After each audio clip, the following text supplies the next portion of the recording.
समस्त विश्व एक परिवार। आज का हमारा टॉपिक है विचार कहाँ से आते हैं। विचार हमारे आसपास के वातावरण से आते हैं। वातावरण से कैसे आते हैं? देखिए, आपने आसपास बहुत हरा भरा देखा, आपके दिमाग में क्या विचार आया? अरे कितना सुंदर दृश्य है। और उस विचार के कारण आपको एक सेंसेशन और फीलिंग महसूस हुई।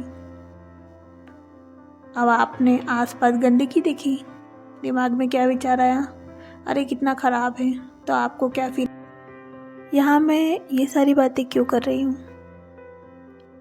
ये बातें करने का सिर्फ एक ही अर्थ है कि बहुत से परिवारों में लड़ाई झगड़े होते हैं, स्पेशली माता पिता के बीच में, और उसका शिकार बनते हैं बच्चे। उनकी पढ़ाई अफेक्ट होती है और वो अपने करियर में बहुत अच्छा नहीं कर पाते हैं। तो वो क्या देख रहे हैं? सारी चीज़ें माता पिता का लड़ना और झगड़ना। वो वातावरण वैसा बना, उनके दिमाग में क्या आया? विचार।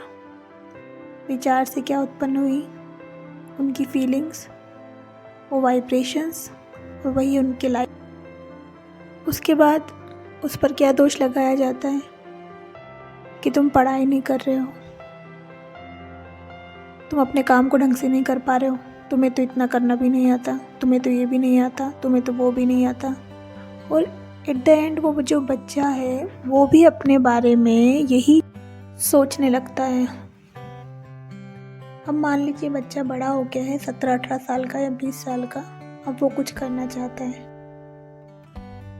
बहुत कोशिशें कर रहा है वो, लेकिन नहीं हो पा रहा है, नहीं कर पा रहा है। क्या कारण है उसका?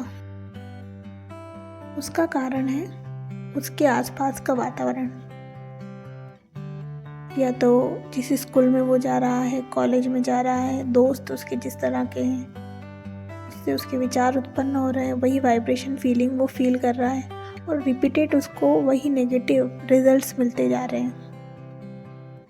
अब यदि वही बड़ा बच्चा है, 20 साल का या 22 साल का या 25 साल का है, वो फ्रस्ट्रेटेड है। अब मैं उस स्टूडेंट से बात करना चाहती हूँ। देखिए, आपके घर की स्थिति ऐसी है, आपने ओवर द ईयर्स क्या किया?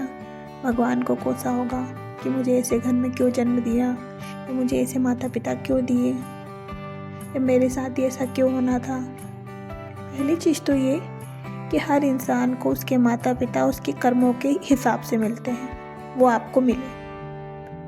दूसरी चीज़ ये कि आपके जो कर्म थे वो भी कटने थे, इसलिए ये सारी चीज़ें आपके साथ हुई। अब आपको क्या करना है? जब आपको समझ आ गया है कि क्या सही है क्या गलत है, तो आप अपने आप को वापस से एक मौका दें। या तो उन परिस्थितियों में पड़े रहें, घिरे रहें, और एक नेगेटिव लाइफ को जीते रहें। और ज़िंदगी बहुत लंबी है। अब देखिए, नेगेटिव लाइफ को जीने से फ़ायदे तो कुछ नहीं है, लेकिन नुकसान अनगिनत है। आप जिस तरह की फीलिंग रखेंगे, उसी तरह का जो आपका शरीर है वो रिएक्ट करना स्टार्ट कर देगा। कई सारी डिसीज़ होंगी, आगे के परिणाम भी वैसे ही होंगे। अब आपका काम है, या तो आप ज़िंदगी भर लोगों को, परिवार वालों को, सबको कोसते रहें, या तो इससे आगे बढ़ें। अब आप बोलेंगे घर में माहौल ही ऐसा है, कैसे आगे बढ़ें, मेरे पास पैसे भी नहीं है। ठीक है, रात का टाइम तो आपके पास है ना, रात में आप पढ़ाई करें, दिन में आप जो भी आपका काम है, अदर वर्क है, वो करें। अब आप बोलेंगे कि मैं पढ़ाई में भी उतना अच्छा नहीं हूँ। ठीक है, छोटा मोटा काम स्टार्ट कर दें।